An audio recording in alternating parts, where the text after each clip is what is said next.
నమస్తే. నేను మీ Ashwini Kumar. Andhra Pradesh deputy chief minister Pawan Kalyan Manyam పర్యటనలో ఉన్నారు. పలు అభివృద్ధి పనులకు శ్రీకారం చుడుతున్నారు. అయితే ఇదే సమయంలో ఆయన చిన్న కుమారుడు మార్క్ శంకర్ పవనోవిచ్ సింగపూర్లో చదువుకుంటున్నాడు. అతని వయసు 7 సంవత్సరాలు.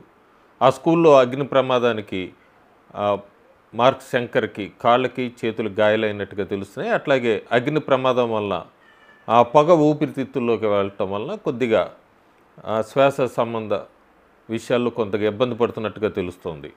పవన్ కళ్యాణ్, జనసేన పార్టీ నాయకులు, ఆయన అభిమానులందరూ కూడా వెంటనే ఈ అభివృద్ధి పనులు కావాలంటే తర్వాత పెండింగ్ పెట్టుకోవచ్చు, ముందు సింగపూర్ వెళ్ళమని సూచించినా కూడా ఏప్రిల్ 8వ తారీఖు చాలా ముఖ్యమైన పనులు ఉన్నాయి ఈ రోడ్లకు సంబంధించి మన్యం జిల్లాలో. వీటన్నిటిని కూడా ప్రారంభించాకే వెళ్తాను అని పవన్ కళ్యాణ్ వాళ్ళకి చెప్పినట్టుగా తెలుస్తుంది. ఏప్రిల్ 8వ తారీఖు పవన్ కళ్యాణ్, ఆయన భార్య అన్నా లెజనవ్వ వీళ్ళిద్దరూ కూడా ప్రత్యేక విమానాల్లో సింగపూర్ చేరుకుంటారని తెలుస్తుంది. ప్రస్తుతానికి ఆ బాలుడికి అక్కడ స్థానిక హాస్పిటల్లో ట్రీట్మెంట్ జరుగుతోంది.